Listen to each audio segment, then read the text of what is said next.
98. This is the version of the 1998 WO2P Rover vehicle. I'm going to go over the antennas, exterior, go into the operating area, and review the components. This is the antenna cluster on the back. On the bottom is a Cushcraft 6-element beam.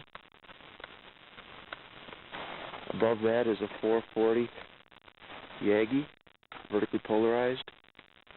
On the right is a 220 Quaggy. To the left of that is a 903 looper.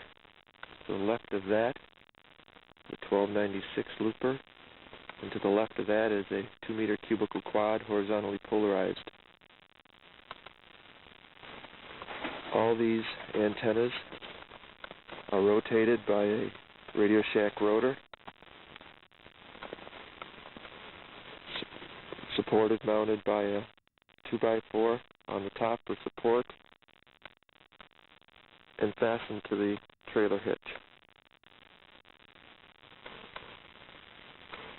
All the cables are bundled, let into the back window.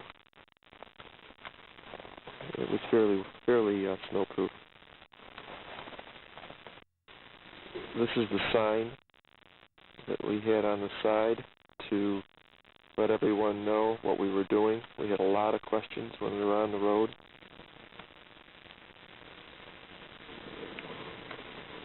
Now to the verticals. I can get in better position here.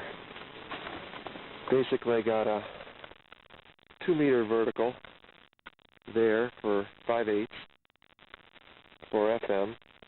In the very front is a 220 vertical, 5/8. On the far side with the black base is a 2-meter 5/8 vertical for the Rover project, which was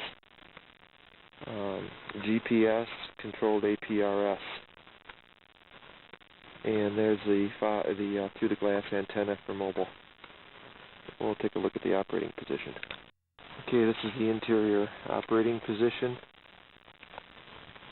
On the top on the right is an MFJ 6-meter rig.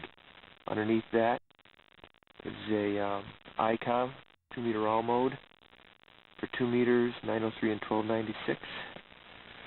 There's an HR 2600 with a 222 transverter and a control box on top of that. To the left of that is a 100-watt 2-meter amplifier for FM.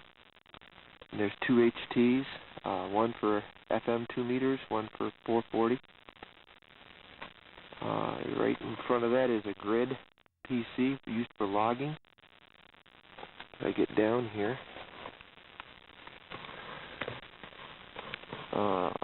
the silver box on the left is 1296 transverter. To the right of that is a small 15-watt 440 linear. Right to the left is that switch, is the switch that controls all the bands. To the right of that is the IF switch. It works in conjunction with the AF switch. There's the 903 transverter, the headset. Come down a level, bottom level. On the left is 2-meter amp, 170 watts. There's 220, 110 watts, 70 centimeters, 110 watts. And then way over on the right there, TE system 200 watts, 6-meter. We control the rotor through that control box right there. Foot switch. Articulated light runs on 12 volts for nighttime. Worked pretty good this year. The additions in 98 were another shelf for more equipment and the addition of the 6-meter beam. The halo was like worked into a dummy load last year. Okay, we'll go over and take a look at the wiring side. Okay, here's the business side, the back side. All the wiring. The improvement I'm going to make next year is a better wiring harness for power. More controlled. I'm going to put voltage and amperage indicators on it so I can see the health of the charging system. Back here, we got all the support stuff. Extra 2 meter all mode. Actually, that one there is broken. It broke on the trip. The AF section went out. The back of that's air hop.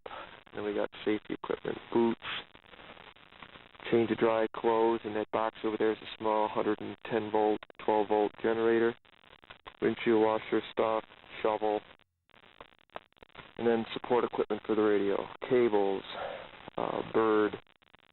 Up here we got food, which we don't use much of, tools. There's a ladder in there so I can get to the top of the antenna farm. Right here is the Rover project. It consists of a TNC, an HT, and a small linear. And that does it for the 1998 season. And there's my good luck charm right there. These guys that helped me get through it. Long hours. 7 to